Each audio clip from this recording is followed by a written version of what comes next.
Welcome back to Mad Hatter's Civil War history. Earlier on the channel, we examined the conflict between George H. Thomas and Ulysses S. Grant and its impact on the Battle of Nashville and how their politics influenced the battle. Today, we take a more strategic approach and focus on the battle itself.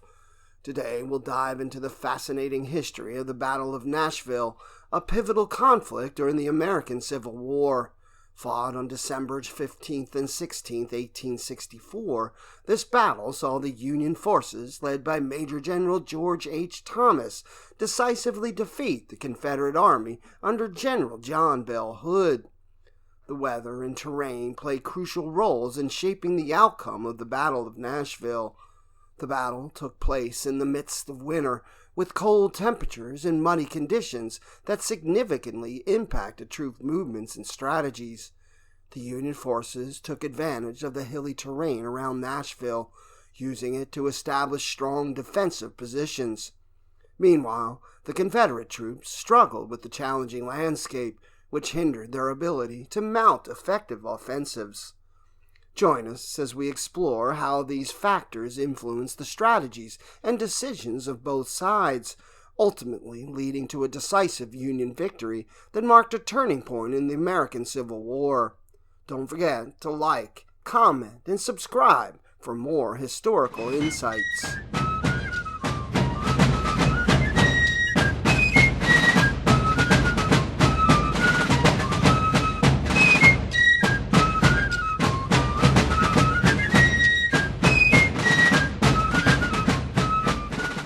Black-skinned, blue-clad soldiers deployed on the extreme left of the Union Army outside Nashville, Tennessee. The order to advance, announced at dawn on December 15, 1864, was a long time coming. No unit of the United States colored troops, made up entirely of black enlisted men under the command of white officers, had been committed to major combat in the Western Theater since the bloody setback at Port Hudson, Louisiana, in May of 1863. Now, almost 18 months later, 2 brigades of untested black troops were about to play a role in one of the most decisive battles of the Civil War. 4 miles south of the city, General John Bell Hood's ill-fed, ill-clothed, and ill-shod veterans of the Confederate Army of Tennessee waited grimly in their defensive works. This once proud and formidable force had never been in such dreadful condition.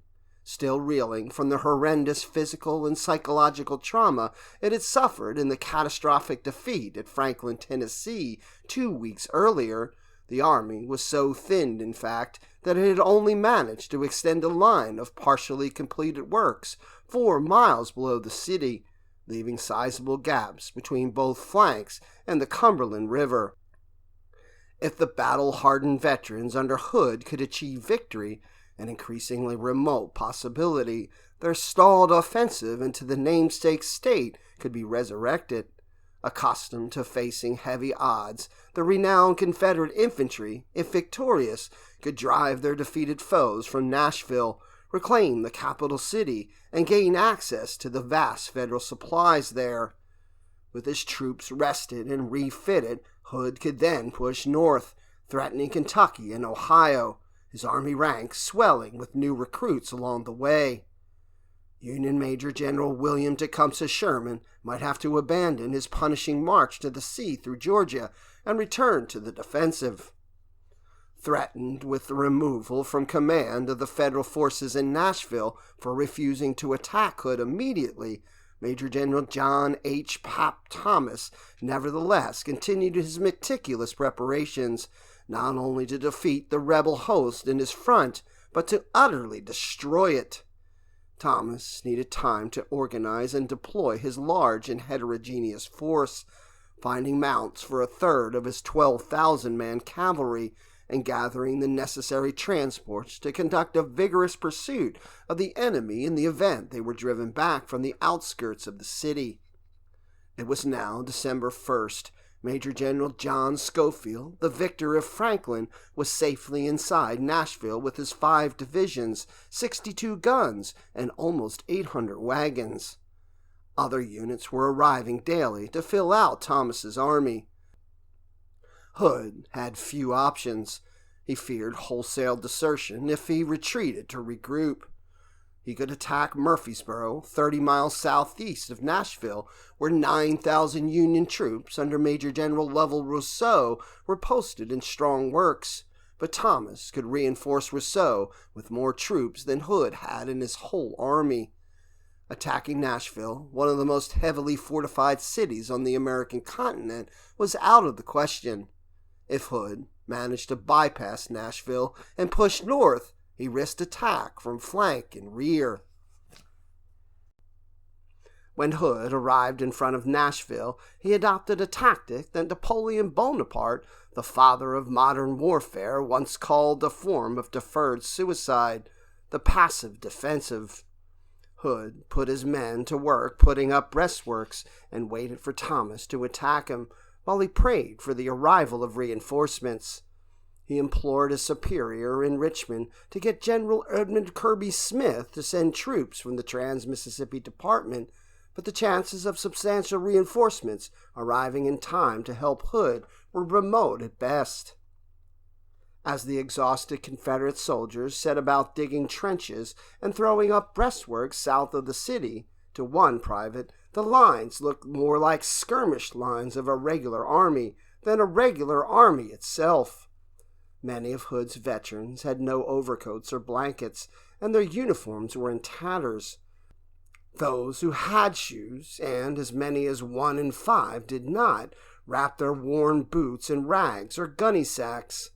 After a fierce storm hit Nashville on December 9th, many soldiers began leaving bloody footprints in the snow. On paper, Hood's army still looked formidable.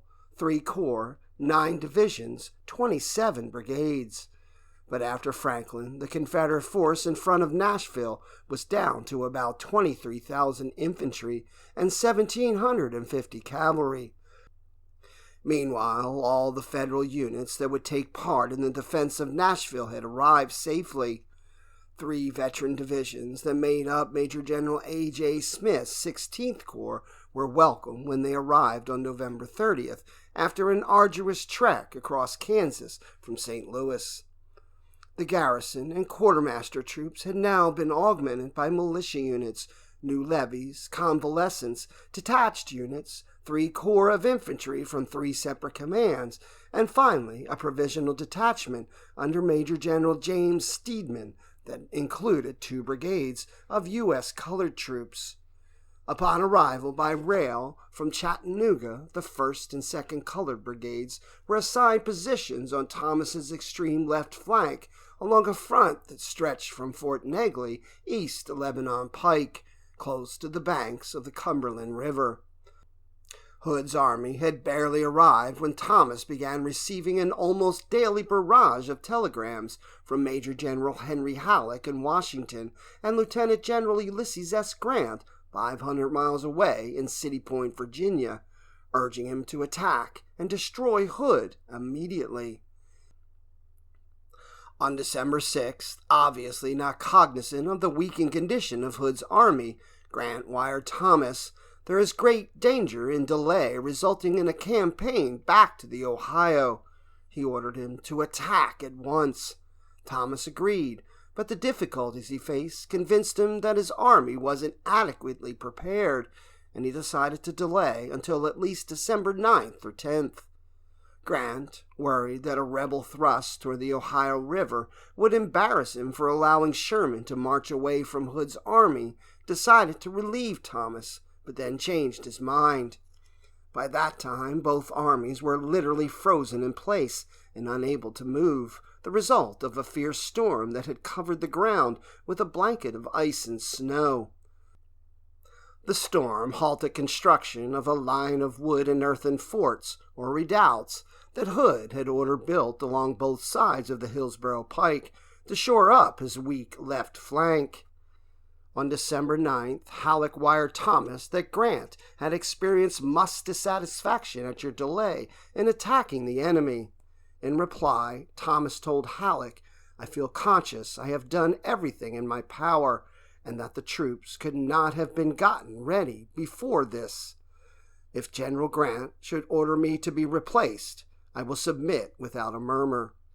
2 days later, as the freezing temperatures continued to keep armies immobilized, Grant wired Thomas that he was still worried about the threat of a rebel army moving toward the Ohio River. At that moment, Hood's soldiers were shivering in their trenches and fortifications, while bitterly cold winds howled around them and Union artillery shells rained down. The Confederates' own artillery was silent, conserving ammunition for the battle to come. All along the line, vicious skirmishing and sharpshooting were taking place day and night. The weather finally took a turn for the better on December 13th, and the morning of the 14th brought clear skies and a warm sun. The suffering of the Confederates in their trenches eased, but when the ice and snow began to melt, Hood's army found itself mired in a sea of mud. Thomas was ready to launch his attack. He called his commanders together, told them the attack would begin on the morning of December 15th, and meticulously explained the role of each corps. He would sally forth with a combined infantry and cavalry force of 54,000 men, while leaving 9,000 to man the city's defenses. It would be none too soon. Grant was en route to Washington and planned to travel to Nashville by rail to personally assume command. Thomas chose a tactic favored by the other Union commanders. Steedman would move out at first light against the rebel right and conduct a strong demonstration, tying down as many enemy units as possible in an attempt to mislead Hood about where the major attack would be. On the far right, Brigadier General James Wilson's entire body of cavalry, together with Smith's infantry corps, would make a grand left wheel, assaulting and overlapping the enemy left. In the center, Brigadier General Thomas J. Wood's corps would serve as the pivot for the wheel and threaten the enemy salient on Montgomery Hill, a mere quarter-mile south of Thomas's command post on Lawrence Hill. Schofield's corps would be held in reserve between Smith and Wood to be used according to developments on the battlefield. Apprised of the War Council at the last second, Grant muttered to his staff, "Well, I guess we won't go to Nashville," and settled in to await word from the front.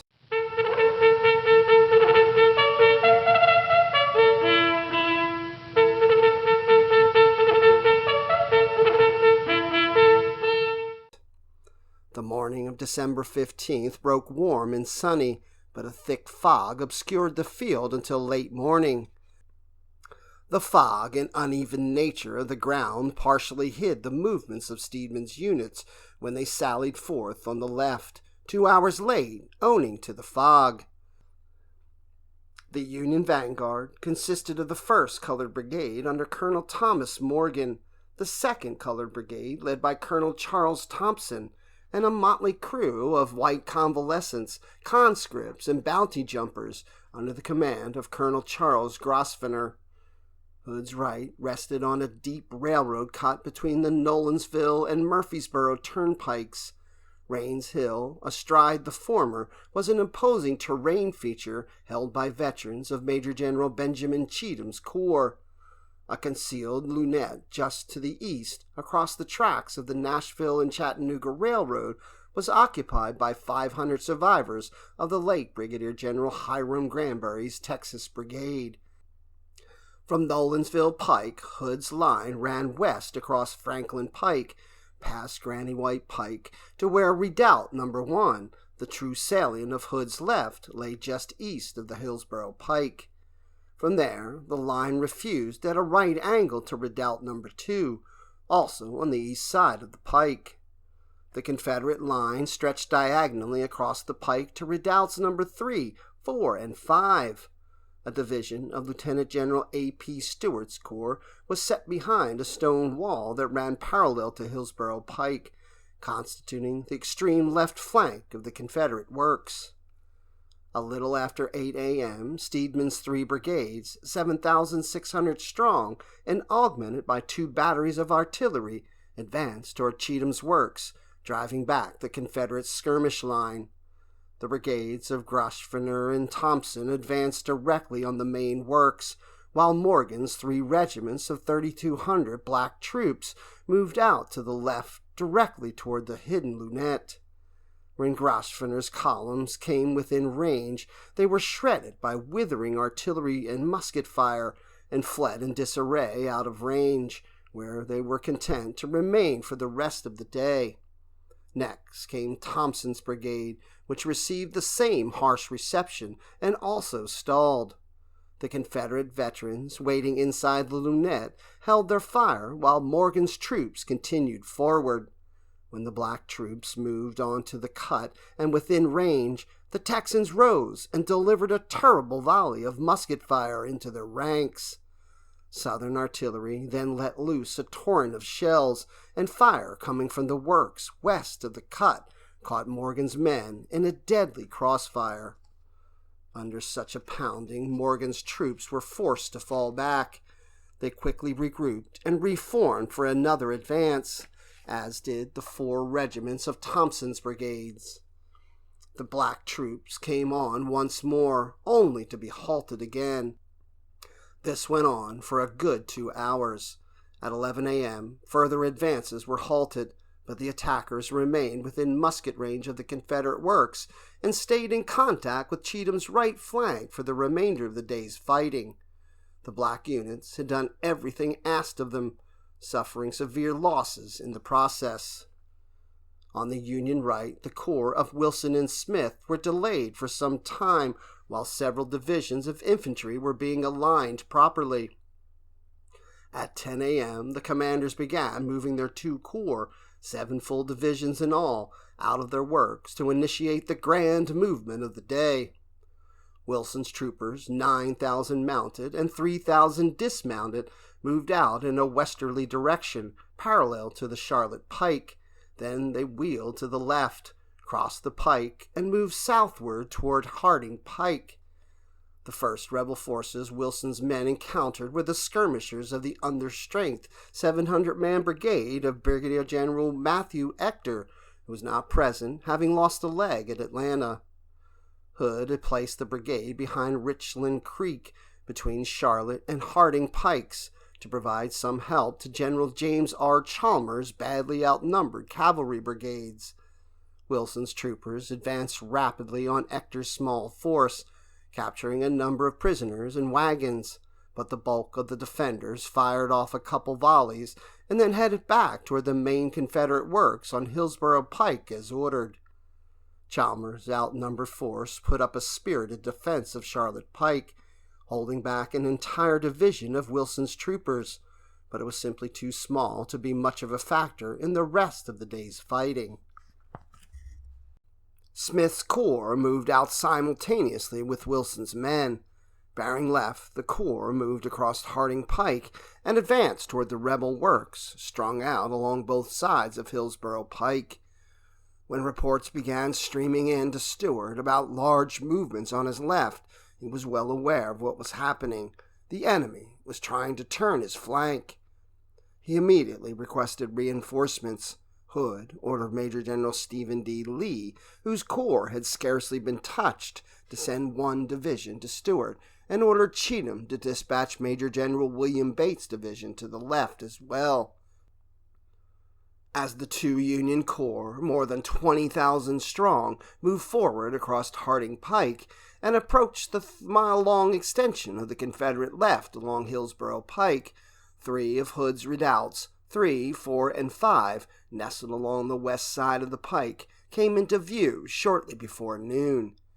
Each of the forts boasted a 4-gun battery of 12-pounder smooth-bore Napoleons, fairly accurate up to about a half a mile. Inside the works, 50 cannoneers and 100 dug-in riflemen had been told to hold their position at all hazards. Between noon and 1 p.m., while in the Union center, Wood was about to get the order to attack Montgomery Hill with his corps. Wilson and Smith opened fire with their rifled pieces on redoubts 3, 4, and 5. After a good hour's bombardment, the blue columns advanced again. The Confederates answered with volleys of doubled-shot canister, halting the blue waves, at least temporarily, in front of redoubts 3 and 4. Redoubt 5 was left exposed on Stuart's far left. Hit from front and flank, Redoubt 5 fell fairly rapidly, with the loss of its 4 guns, overwhelmed by a brigade of Wilson's dismounted troopers and a brigade of Smith's infantry. The captured fort's guns were quickly turned on Redoubt 4, next in line, which was already being heavily shelled by the 16 guns placed in front by Smith and Wilson. Inside Redoubt 4, Captain William Lumsden, a Virginia Military Institute graduate and former commandant of cadets at the University of Alabama, blazed away at the enemy with his gunners and 100 riflemen of the 29th Alabama. At 11 a.m., Lumsden called to the officers and asked them to stay and help him hold the small fort. They replied, "It can't be done. There's a whole army there to your front." It took almost 3 hours after the commencement of the initial artillery barrage before the attackers could finally overwhelm Lumsden and his garrison. When the end was near, Lumsden cried out, "Take care of yourselves, boys!" and scrambled back with the survivors to the main Confederate works west of Hillsborough Pike. It was by now almost 3 p.m. With the reduction of redoubts 4 and 5 complete, the Union batteries displaced forward to focus their attention on the stone wall running along the eastern side of the pike.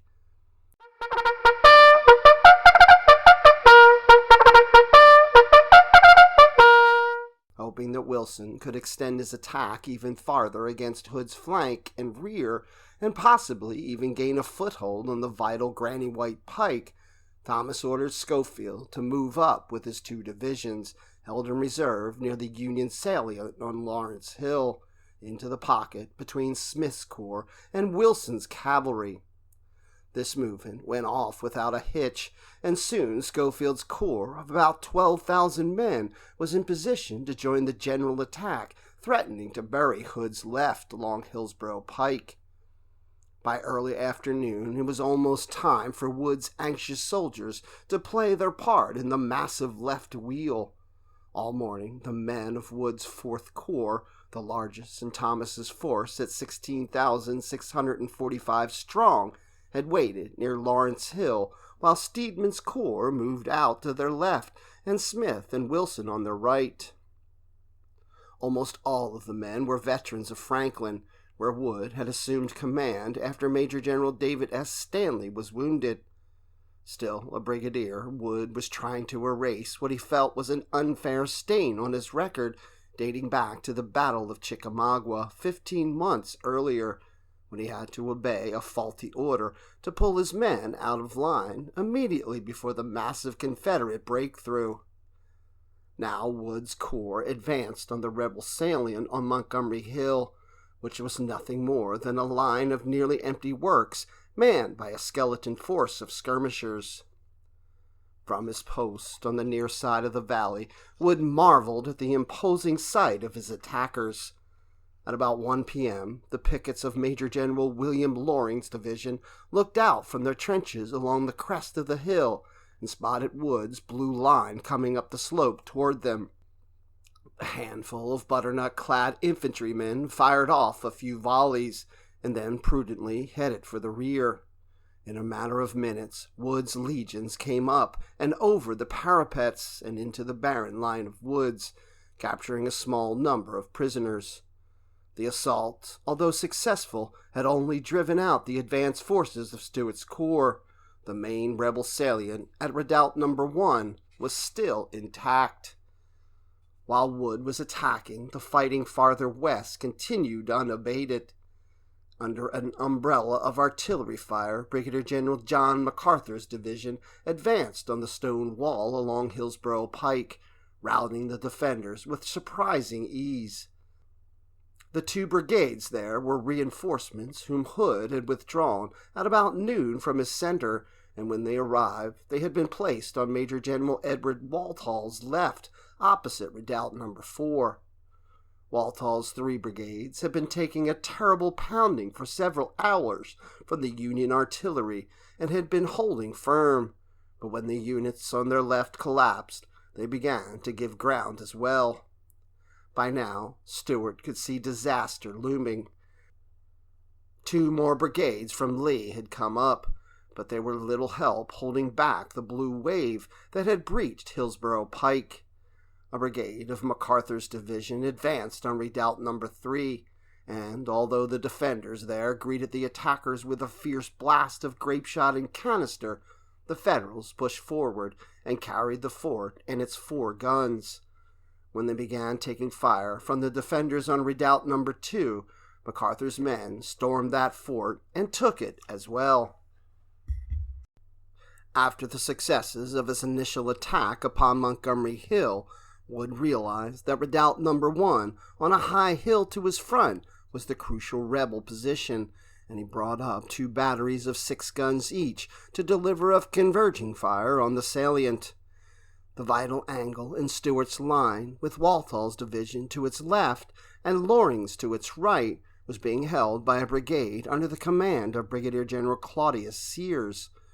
After a half an hour of furious shelling, Wood ordered Brigadier General Washington Elliott to attack the salient. At 4:30 p.m., angry because Elliott had delayed his attack, Wood ordered Brigadier General Nathan Kimball to do the honors instead.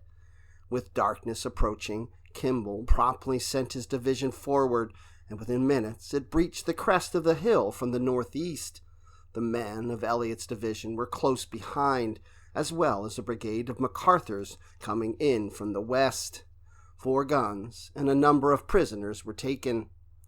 Stuart, his left overlapping by Wilson and his line along Hillsborough Pike crumbling, saw the inevitable coming and ordered Walthall and Loring to fall back. He was establishing a new line near 2 hills that shielded Granny White Pike.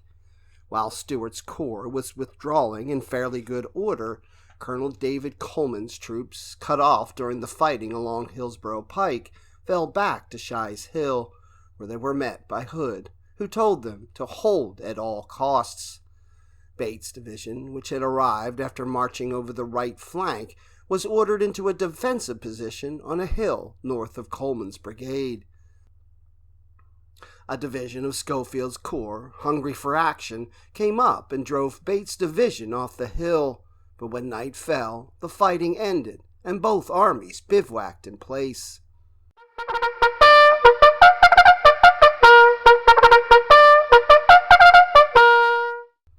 After Hood ordered Lee and Cheatham to withdraw their corps, Stuart pulled his various units together into a fairly solid line that connected at its northern end with Lee's unshaken left flank. Stuart's task was made easier by confusion in the Union lines, caused by wild celebrations of victory. The intermingled units of Smith, Wood, Schofield, and Wilson, whose dismounted troopers had skirted Stuart's left and gained a foothold near Granny White Pike, halted for the night in the open fields. Hood's left had taken a frightful pounding. Lost were 16 artillery pieces and some 2,200 soldiers, more than half of whom were captured when the Confederate left caved in. Thomas, believing that Hood might retreat, made plans for a pursuit, but several officers who knew Hood well, including Schofield, assured the commander that the battle was far from over. That night, Hood established a new line of works along a span of hills 2 miles south of his original position. His men feverishly threw up breastworks along the front and heavily fortified 2 hills that would anchor the new line, Shies Hill on the left and Overton Hill on the right.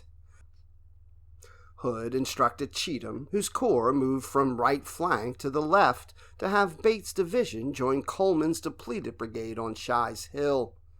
When the alignments were made, Hood had some 5,000 infantry on his left, 1,500 of them on Shies Hill. Anticipating a repeat of the first day's tactics by Thomas, Hood told his chief engineer, Colonel S.W. Pressman, to select a line on which the reformed defenses could adequately protect the Army's left flank. The line Pressman chose was not at the military crest of Shies Hill, but farther down the reverse slope.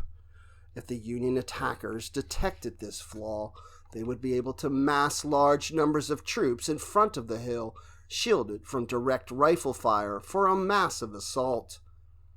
To complete this new line, Hood put Stewart's exhausted corps in the center and Lee's corps on the right.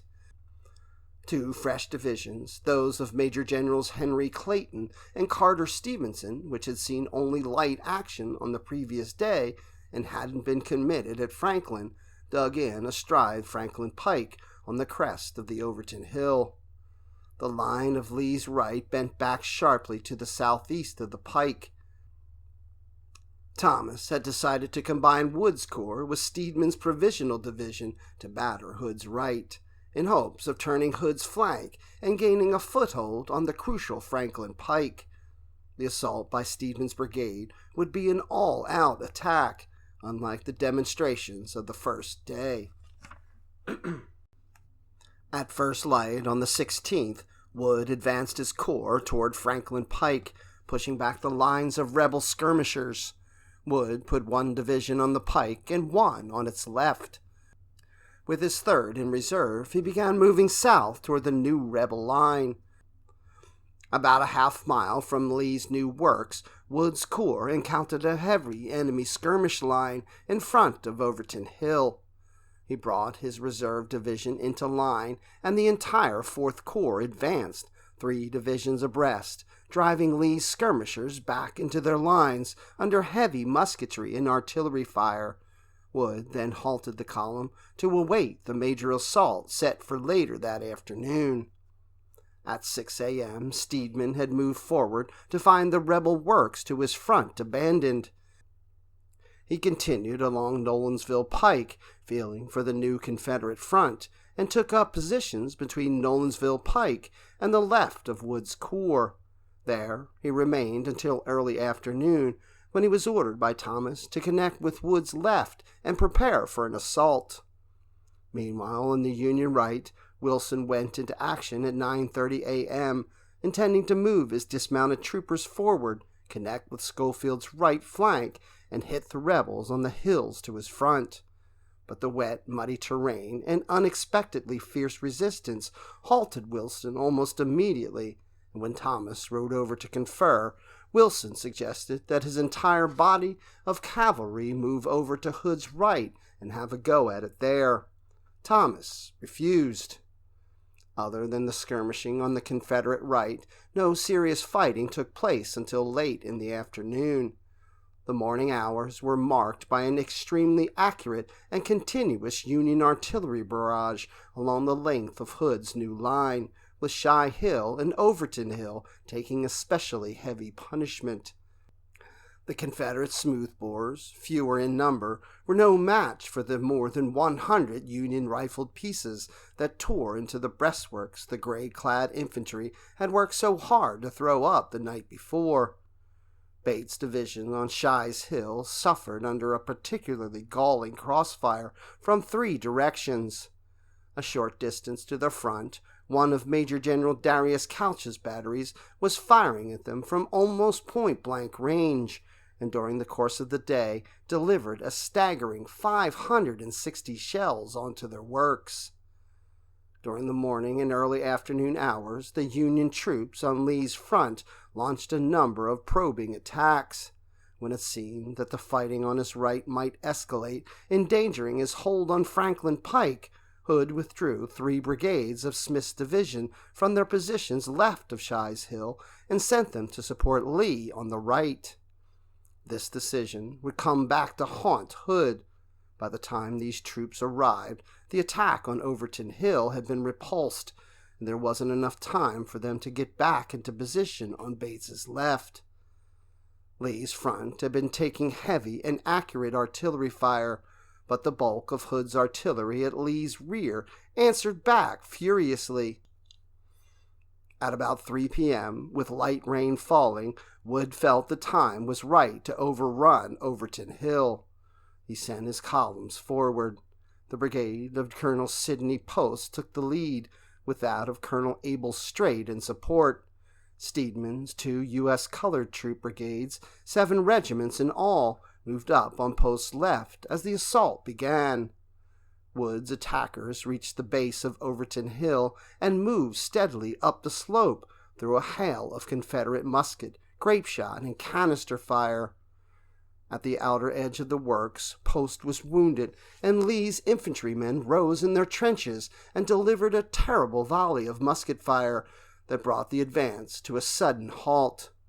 Wood recalled later, after the repulse of our soldiers, white and colored, lay indiscriminately near the enemy's works at the outer edge of the abatis. Steedman's 13th Regiment, made up primarily of contrabands, suffered heavy losses in its baptism of fire, 55 killed and 165 wounded. Its loss of 40% of its strength constituted the greatest regimental loss of the 2-day fight on either side. Meanwhile, on the Union right, Wilson's gamble paid off. With 2 mounted and 2 dismounted divisions, he had finally forced Chalmers to give ground and strengthened his foothold on Granny White Pike. Wilson's troopers captured a courier who was taking a message from Hood to Cheatham that read, "For God's sake, drive the Yankee cavalry from our left and rear, or all is lost." Wilson now felt that victory was at hand. Once he had managed to gain Cheatham's rear, he would join Schofield in a general attack. For 2 solid hours, Wilson sent couriers to Schofield, urging him to begin his attack, and finally Wilson proceeded to Schofield's headquarters in person. By this time, the attacks on Overton Hill were subsiding, and Thomas was en route to Schofield's headquarters as well. Schofield was being strangely hesitant. After already receiving 1 full division of reinforcements, he was now requesting another before he would begin his attack, fearing heavy losses if he attacked Hood's breastworks. Thomas bluntly told him, "The battle must be fought, even if men are killed." While Thomas was imploring Schofield to begin his advance, the group of officers suddenly witnessed a brigade of MacArthur's division under Colonel William McMillan advancing toward Shies Hill without waiting for permission. Thomas turned to Schofield and said, "General Smith is attacking without you. Please advance your entire line." With this direct order, Schofield finally advanced.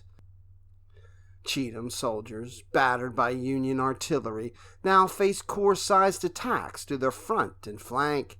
They could also see Wilson's dismounted cavalrymen rushing over the hills to their rear. With his left under so much pressure, Cheatham brought up reinforcements and bent his far left flank into the shape of a fishhook, which he had 1 line of infantrymen firing to the south and another line firing to the north. Only 100 yards separated the 2 lines. Hood pulled Coleman's brigade off Shies Hill to set up a front on the extreme left, on the east side of Granny White Pike, to hold off Wilson when he was reinforced by another brigade. Bate had to further thin his lines on the hill to cover the position vacated by Coleman's troops. The brigade on Bate's extreme left, that of Brigadier General Daniel Govan, was driven back down the hill and into a field behind Bates's division. Govan's brigade was the only one left on Bates's flank, the other 3 brigades having been sent to support Lee, and had been tasked with covering a front originally assigned to an entire division. Minutes later, a fatal breach occurred. Union infantry had massed in strength, almost undetected, on the steep slope to the front of Shies Hill, and as they came up and over the hill, they encountered the 20th Tennessee under Colonel William Shy. As other units began fading away, Shy and his men stood firm, and the fighting escalated into savage hand-to-hand combat. Shy's men continued firing until they ran out of ammunition and were surrounded. Shy was shot in the head and killed, and almost half of his unit was killed or wounded. The 37th Georgia, on Bates' left, also fought savagely until it was overrun and virtually wiped out.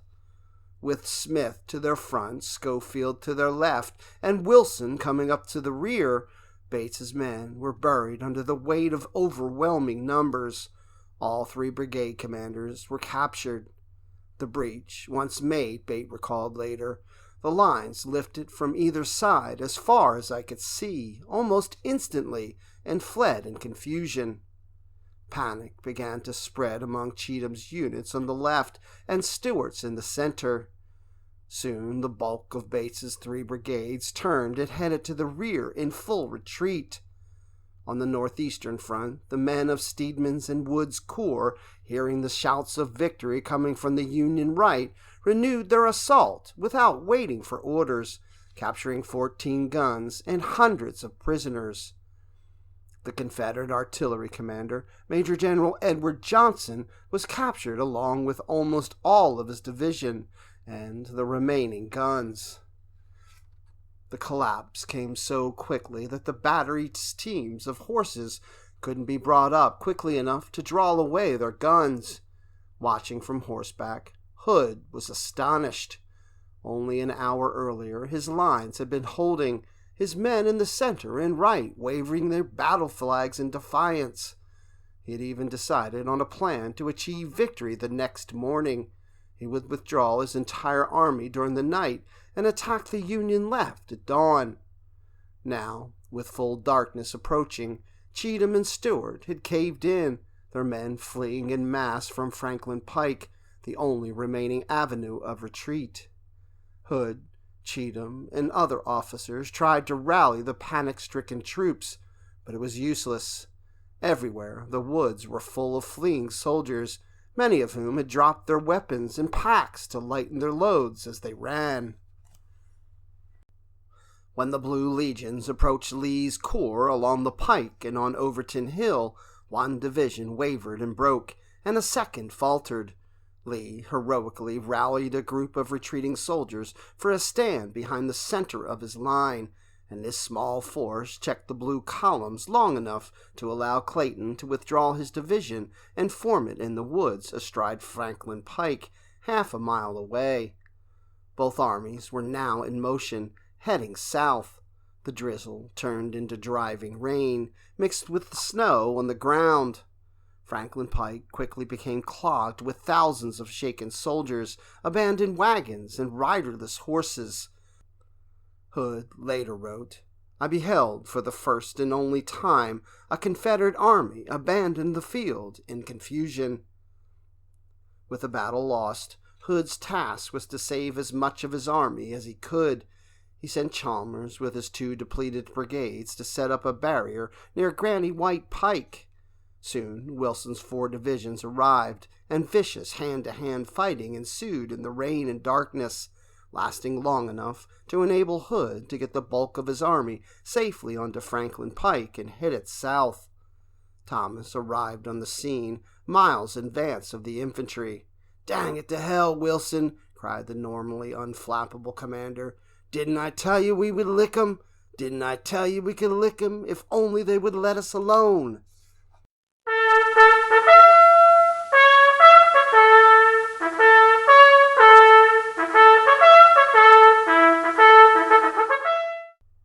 After 2 days of heavy fighting, both armies faced further hardships.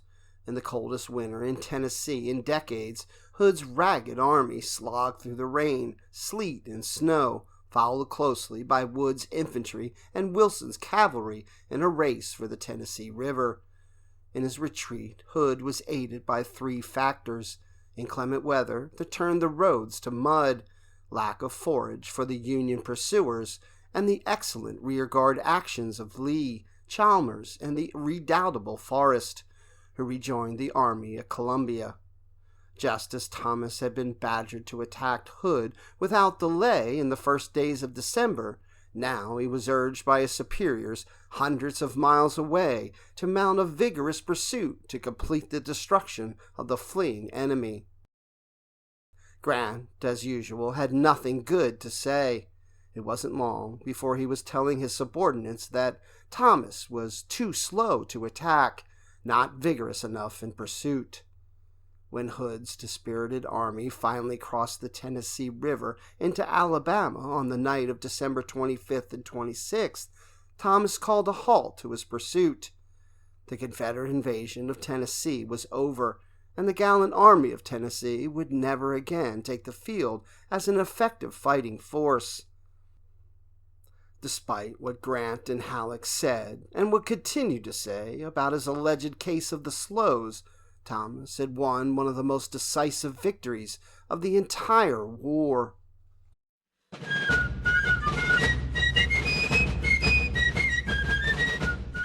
Thanks for watching this episode of Mad Hatter's Civil War History. Like, follow, and click the bell for notifications to ensure you see all of the latest content. As always, let me know if there's any other important events of the American Civil War you would like me to address.